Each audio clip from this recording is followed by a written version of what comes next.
Hello बच्चों, let's read this question. The question says, find the number of integers which satisfy the inequality 16 to the power 1 by x divided by 2 to the power x plus 3 is greater than 1 is equals to option A 0, option B 3, option C 4, option D infinite। तो इस question को solve करने के लिए हम सबसे पहले इसका की कंसेप्ट देख लेते हैं। तो इस क्वेश्चन को सॉल्व करने के लिए हमें कुछ लॉज ऑफ एक्सपोनेंट्स पता होने चाहिए, जैसे कि फर्स्ट है x to the power m to the whole power n is equals to x to the power m into n हो जाता है।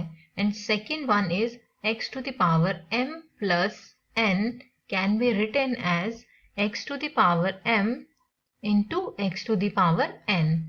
And third one is x to the power m divided by x to the power n can be written as x to the power m minus n।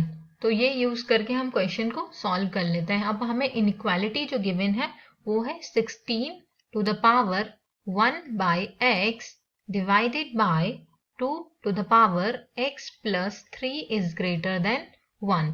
तो इसको हम अब solve कर लेते हैं। 16 को हम लिख सकते हैं 2 to the power 4 to the power 1 by x divided by 2 to the power x plus 3 is greater than 1। तो इसको हम लिख लेंगे 2 to the power 4 by x divided by 2 to the power x plus 3 is greater than 1।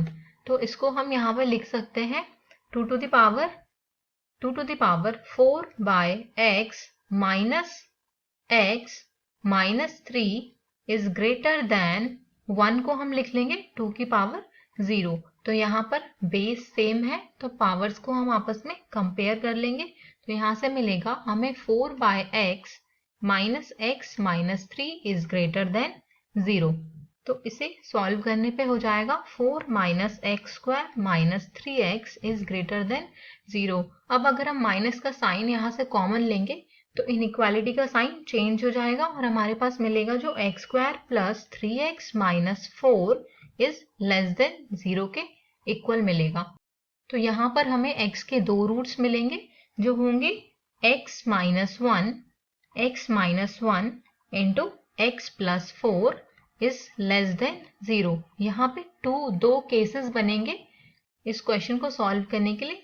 Case 1 होगा जहाँ पे हमें ये वैल्यू जो है x square plus 3x minus 4 ये निगेटिव चाहिए, मतलब निगेटिव वैल्यू चाहिए, दैट इज लेस देन 1। तो ये या तो हमारे पास x माइनस 1 0 से बड़ा हो और x प्लस 4 0 से लेस देन 0 हो, तब पॉसिबल हो सकता है। मतलब दो केसेस ले लेते हैं, इनको देख लेते हैं यहाँ पे ये पॉसिबल होगा या नहीं होगा। तो यहाँ से हमारे पास x इज ग्रेटर देन 1 आ जाएगा और यहाँ पे x is less than minus 4 हो जाएगा। तो ये चीज पॉसिबल नहीं है कि x ग्रेटर देन 1 भी हो जाए और लेस देन माइनस 4 भी हो जाए। तो ये केस पॉसिबल नहीं है, तो हम लिख लेते हैं कैन नॉट पॉसिबल। ये वाला केस पॉसिबल नहीं है। अब हम नेक्स्ट केस देख लेते हैं। जो केस 2 होगा हमारे पास, केस 2 उसमें हम क्या करेंगे कि x माइनस 1 को लेस देन 0 लेंगे एंड x प्लस 4 को ग्रेटर देन 0 लेंगे।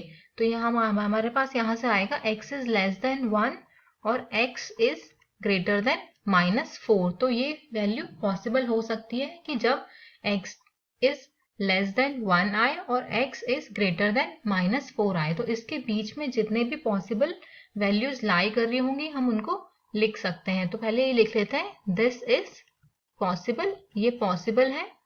अब जो भी लाई कर रही है वैल्यूज वो लिख लें। तो इसलिए लाई जो करेंगी वैल्यूज होंगी वो -3, -2, -1, -0। तो हमें पॉसिबल इंटीजर्स पूछे थे, कितने पॉसिबल इंटीजर्स हैं, तो ये है 4, -3, -2, -1, 0। तो 4 पॉसिबल इंटीजर्स हो गए। तो ऑप्शन में चेक कर लेते हैं अब हम। तो यहाँ पे option number C is the correct answer. Hope you all understood it well. Best of luck.